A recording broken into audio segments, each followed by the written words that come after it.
The Southern Cross, an Australian-flagged freighter, was running a routine transit through a notorious stretch of ocean. The crew had been up twice during the night for watch rotations, trading yawns and coffee. None of them expected violence.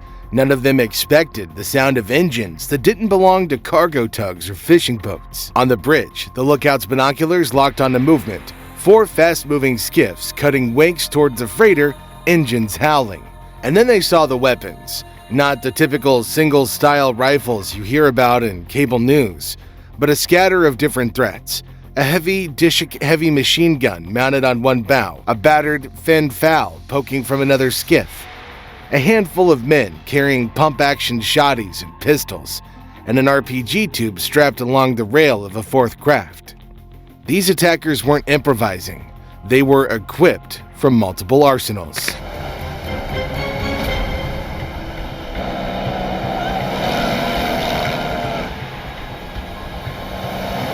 The attackers executed a textbook pincer. 2 skiffs swung to the stern, 2 hugged the bow, and 1 held back in overwatch with the dish trained to spray any response. Men shouted in harsh, clipped languages, and then gunfire hammered the freighter's superstructure. Windows shattered, electronics blinked. The crew hit the Citadel alarm and vanished behind thick steel doors, locking themselves into the fortified safe room. The ship was sealed, and the attackers began to throw grapnels and ladders. A distress call went out. Automatic. Urgent. Pirate boarding in progress. Coordinates. Latitude and longitude. Immediate assistance required. The signal punched into the mesh of international maritime monitoring feeds. 30 nautical miles away, HMAS Toowoomba, an Anzac-class frigate of the Royal Australian Navy, was sweeping the lanes on routine patrol. The operations room lit up when the Mayday signal came through. The commander looked at the feed for half a second and said, "Bring her about."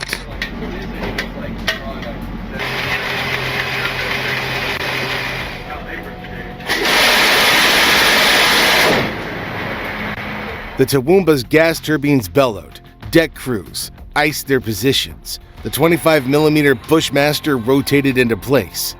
The ship accelerated, the bow raising its wake. Rib teams readied themselves. A boarding party combined sailors from force protection and clearance diving teams, not just infantry, but specialists trained in close quarters combat and boarding and ship clearing. The Toowoomba bore down on the ambush, her loudspeakers thundering a single instruction: stop engines, drop weapons, sailors stay clear. The pirates laughed. One of them fired an M79-style single-shot grenade launcher into the air, the round clanging off a container, sending a plume of rust into the sky. That laugh was the last sound they heard before their plan started to unravel in real time. The frigate's first volley wasn't meant to kill. It was calculated to end the fight. The Bushmaster fired a round that slammed into the water ahead of the lead skiff, sending geysers of spray waist-high. The shock made the skiff swing. The dish crew tried to track the Toowoomba, but the rounds fell harmlessly into the sea. The pirates' nerves cracked, and then began the actual show.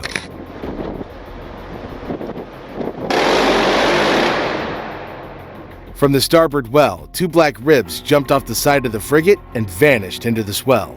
The boarding teams crouched low, compact silhouettes against the spray, weapons stacked and ready. Fenn Minimus, M4 pattern rifles, breaching tools, flex cuffs, and even non-lethal options strapped to their rigs. The Australians weren't just charging in. This was choreography, honed in drills, now unfolding in real combat. The first rib slammed into a skiff that was trying to cut under the freighter's stern. A bow gunner on the rib belted a short, precise burst from an M240 into the pirate boat's engine compartment. The motor coughed smoke and died. 2 men thrashed wildly, clutching at fuel cans and floating debris, while their comrades tried to haul them back on board. But the Australians pressed the advantage. A sailor on the rib lobbed a stun grenade into the disabled skiff. It detonated with a violent crack and flash of white light, stunning the men who had managed to stay upright. One pirate dropped his weapon instantly, hands shaking in the air. Another, clutching an old Fenn rifle, hesitated too long and was pinned to the deck in seconds by controlled fire that left him writhing but still alive. Meanwhile, the second rib swung wide to block off escape. Its engine howled as it carved through the swell, sliding across the pirate formation like a blade closing a trap. The skiff it intercepted was trying to peel away toward the mothership, but the Australians cut them off in open water. The rib's bow rammed across the pirate boat's path, forcing the skiff into a hard turn that nearly capsized it. Sailors opened fire into the air and over the bow, tracer lines carving warnings inches from the fleeing men. It was a message. There would be no retreat today. Within minutes, both pirate boats were neutralized, one disabled and boarded, the other boxed in and forced to surrender. Survivors were zip-tied where they stood, their weapons kicked into the sea, their shouts drowned out by the roar of the rib engines as the Australians consolidated control. For the crew still locked in the freighter Citadel, the muffled rattle of gunfire and the sudden silence afterward told them everything. The fight outside had ended, and it hadn't gone the pirates' way.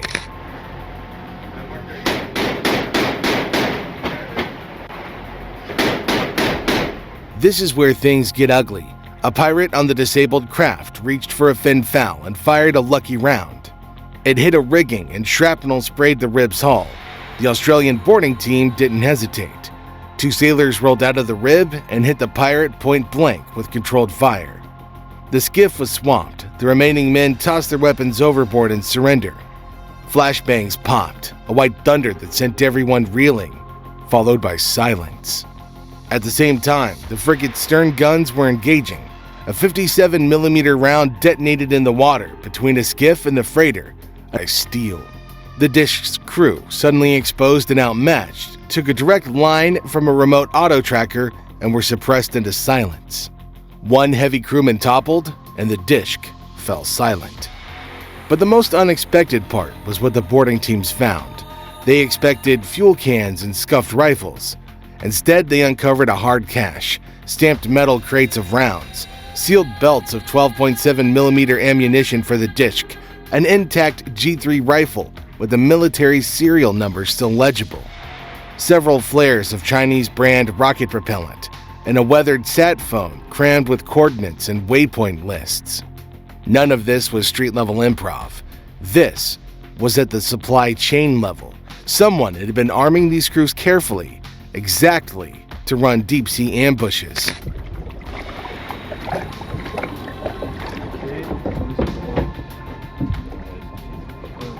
But the situation takes an even darker turn. The pirates weren't a single frightened crew. They were a node in a much larger chain.